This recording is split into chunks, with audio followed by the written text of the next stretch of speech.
Salutes, salutes, salutes. Welcome to the Real Big Fruit Podcast. I am your host, Big Fruit, the Michael Jordan of recording, also known as the voice of the streets on YouTube, but better known as your boy Young Francis M.H. White, the most hated motherfucker on YouTube. How y'all doing out there, peoples? Today is Throwback Thursday, and I'm gonna throw it back with the legendary Fleetwood Mac. Y'all see the title, the LG story behind the scenes, what we did not mention, or should I say, who we did not mention, the legendary Fleetwood Mac. Listen, man, I don't know where to begin when it goes to Fleetwood Mac because Fleetwood Mac is a legend in Lafayette Gardens. Fleetwood Mac was not no gangster, killer, gorilla, murdering motherfucker. Not at all.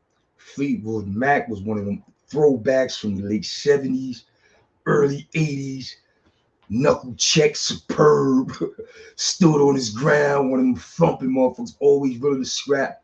And for some reason, he was one of the dudes who carried the torch for Lafayette Gardens in, around, and outside of the projects. As a kid growing up, I used to hear all the legendary stories about Fleetwood Mac. His knuckle check was superb. Now, at the time, I lived in 325 across the street from the police station. God rest his soul. We had C. Asiatic Smitty Love in my building. Smitty Love, 52 hand check, as far as I knew, was the illest. I didn't think a nigga in New York City or in the borough of Brooklyn could fuck with it. That was my opinion. He lived in my building. I grew up watching him do this. I watched him beat a nigga ass while smoking cigarettes, son. Like, that's unheard of. He was smoking a cigarette in between puffs, slapping this nigga around. Like, C.A.G. had Smitty Love was the truth.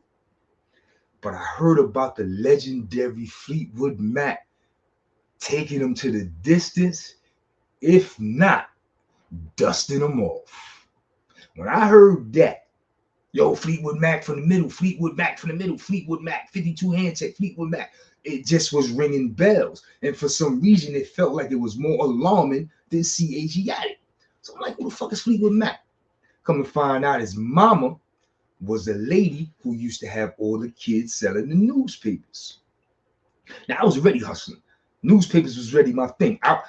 I like to cut out the middleman. I learned that shit early as a kid. I saw everybody running to Miss Mac, Dembo, all my homies running to Miss Mac, getting the newspapers, hustling, going back. They was hustling for Miss Mac. It was nothing wrong with that. We was kids. She was putting niggas to work. We was getting to it. But I was like, nah, it got to be a better way. So me and my boy Portal, this is my word, me, Portal, I can't forget whoever else I put up on it. I put them up onto the hustle. Everybody know Mike's Coffee Shop. The police coffee shop up motherfucking DeKalb and Hall, right? That's where all the police hang out. That's their coffee shop. Well, every Sunday morning, Mike's Coffee Shop used to get their newspapers delivered, like 5 in the morning. And them shits would be sitting there till 7 o'clock till they open. Nah. So I used to come through with my grandma's shopping cart, swoop those up, beeline right to the projects. Or maybe I stop in the co-ops first, Lil Kim in them buildings. Yo, newspaper, hustle them shits off. By the time I make it to the projects, I only got a little bit left. Hustle them shits off. So I was knocking out the middle, man. I was going up there bagging them niggas for their papers, bringing it back to the projects. But you know what? Fleetwood Mac name was ringing bells to the point where I took a jar with his mom just to get a glimpse of him. Who the fuck is he? You know, we kids, we curious. Fuck it, I'm gonna go work for this Mac so I can see who Fleetwood Mac is. I'm hustling for his mom, selling papers. It was probably during the time that nigga was up north somewhere. He probably was up north doing a bid, dusting niggas off on the island and shit. But I never got a glimpse of him. I never got a glimpse of him with his moms. And then I recall me going away, coming home, and he was home. Now we in the 90s. Now this crack ever done came. A lot of OGs done slipped back, slid, fell off, and all that shit. Fleetwood Mac was one of them. He was getting high. You know what I'm saying? Like, who wasn't? A bunch of niggas was getting high. Fleetwood Mac was getting high. But with that getting high shit came his thuggery. You know what I'm saying? They won't get high. Yo, Fleetwood Mac was getting high. And he was laying his thuggery down in the project, son. it was niggas like Forever, other stick up kids coming through the projects doing what they do. But when Fleetwood was coming through, them niggas was taking time off. Yo, that nigga Fleetwood out there.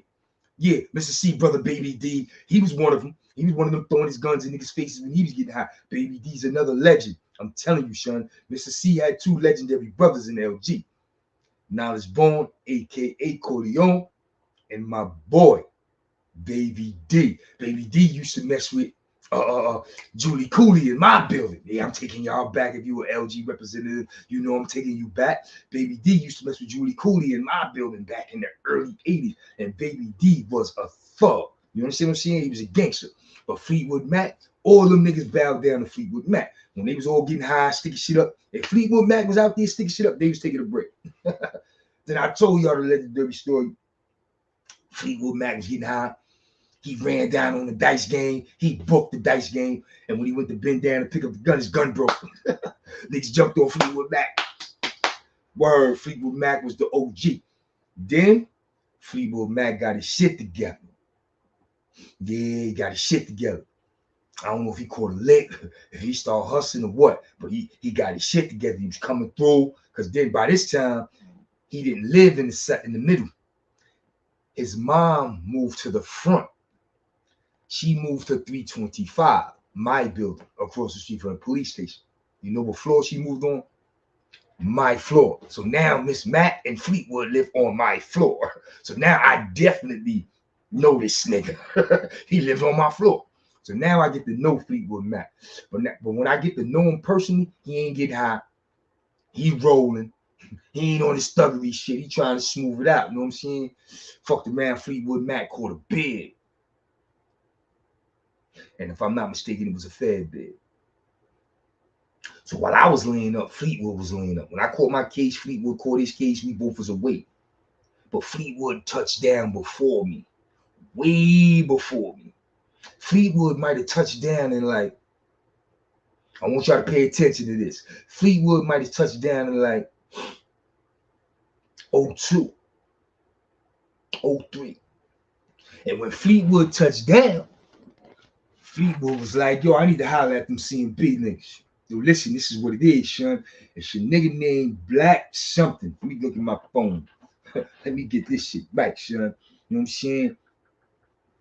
I got the motherfucking info in the Rolodex. You know what I mean?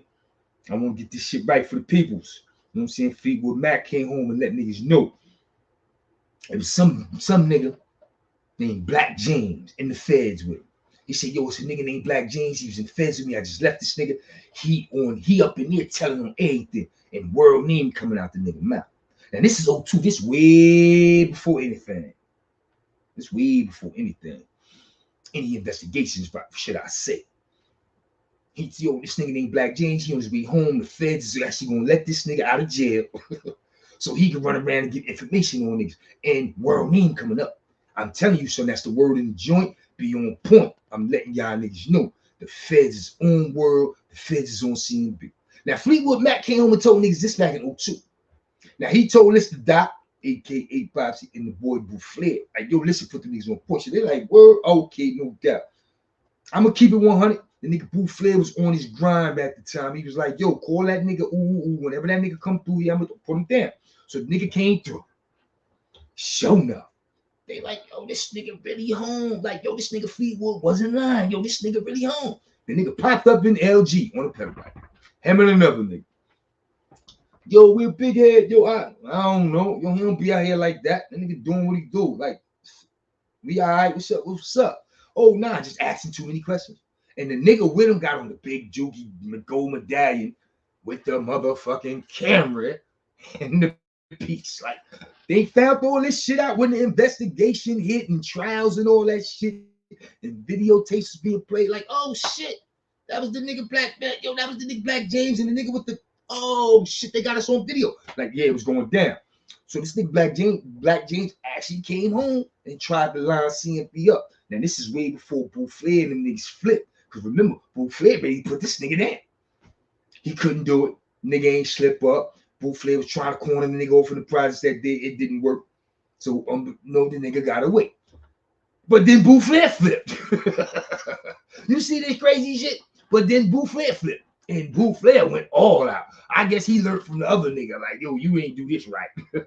I'm going to show you how to do this. Because Boo Flair flipped after this nigga. Well, anyway, Fleetwood is the one who came home and put niggas on point way before Boo Flair flipped.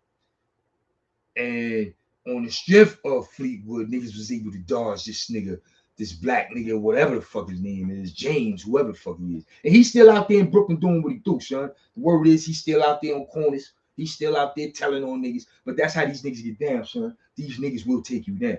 These niggas will tell on you. That's what I'm saying. These niggas ain't no good, son. These niggas will tell on you. The streets don't love nobody. Straight jacket. But Fleetwood Mac came home and put everybody on point. Like, yo, this nigga gonna come home and he taking niggas down and World is on his list. So the feds was on the World from the nigga Black James.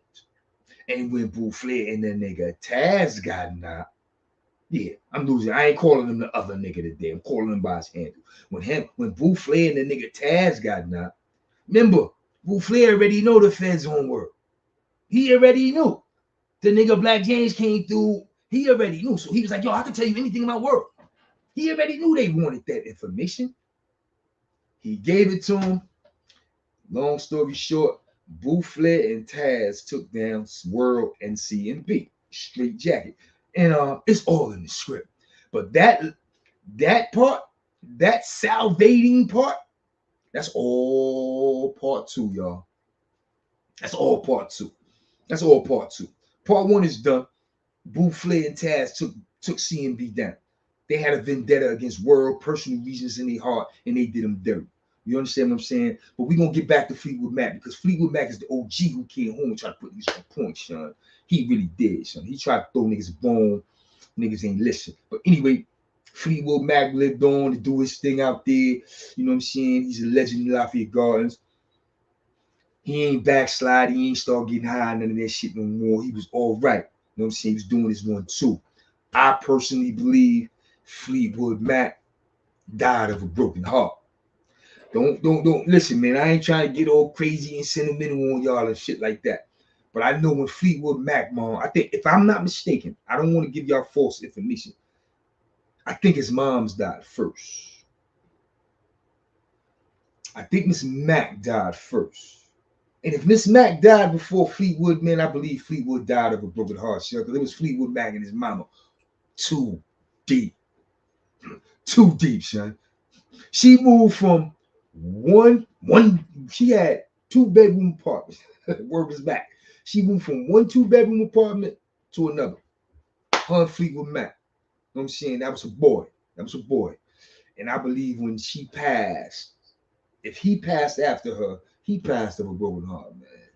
Because Miss Mac was the bully. Miss Mac was the G. So I know where he get his grit from. Miss Mac was the G. I love selling papers for Miss Mac.